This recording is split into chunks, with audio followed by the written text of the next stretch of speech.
kami bumalik doon. Kalayo-layo. Yung bali mga sir, yung ano, yung floater ni sir. Yung fuel gauge ni sir, walang problema. Yan. Kasi tinis ko na dito sa ano. Tinis ko na dito mga sir sa linya, walang problema sa wirings. Ang may problema pala mga sir, yung ano, yung floater na nakasalpak na binili din nila sa ibang seller. Yan. Ito mga sir, tinisting ko rin yung ano, yung floater na nilagay nila ni sir. Ayos naman pala, gumana naman pala. Ang may problema lang talaga yung floater na nakalagay dito ngayon sa ano, sa tangke. Yan. Pwede pa una ko sir ng ano. Yan, titisting namin mga sir, oh. Ayun. Yun yung ano gauge.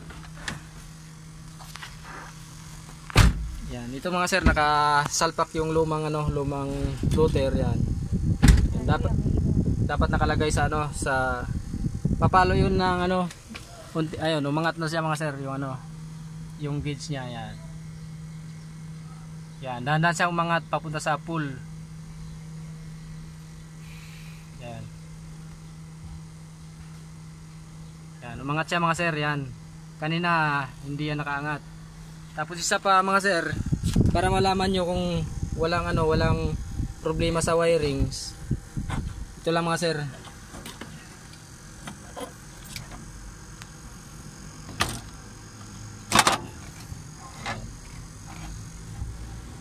Lagyan nyo lang mga sir ng ano, ng jumper dito sa dalawang pin na to, ito sa tsaka ito. Makikita nyo rin doon mga sir, angat doon yung sa pool yung ano, yung gauge. Yan mga sir, oh, naka-empty siya, tapos yan. Dahan-dahan siyang aangat mga sir.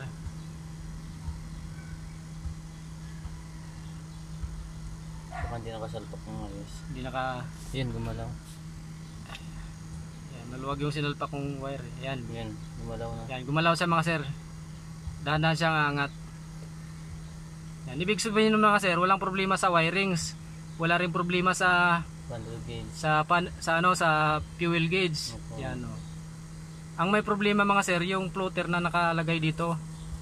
Kasi binili nila ni sir yung floater sa ibang seller. Katayan din eh. Sa Katayan din. Yun pala, may problema yung floater na yun. Ayan. Yan, dahan-dahan siyang umangat mga sir, oh. Yan. Yan, ganyan lang mga sir, eh. Lagyan nyo lang ng jumper.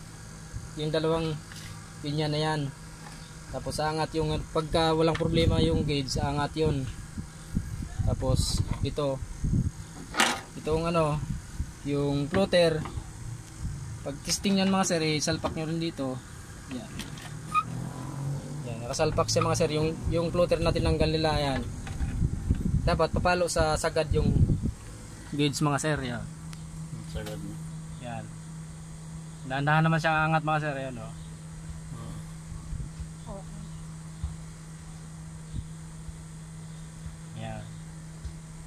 Ibig sabihin nun mga sir, yung tinanggal nila ni sir na floater, walang problema. Ang may problema, yung nabili nilang floater doon sa Katayan.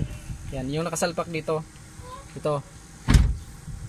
Kaya doon sila bumili nitong floater mga sir, kasi yung dating gauge na nakalagay doon, hindi rin gumana, kaya bumili sila ng floater. Hindi pa rin gumana yung floater. Bumili naman sila ng ano, ng gauge, panel gauge ng panibago. Hindi pa rin gumana kasi yung floater din palang nabili nila, sira din. Ngayon, okay na yung gauge. Ito yung ano, may problema yung floater. Babalik na lang daw ni sir tong tinanggal niya na ano, na floater. Ganun lang mga sir pag testing ng ano, ng floater tsaka fuel gauge.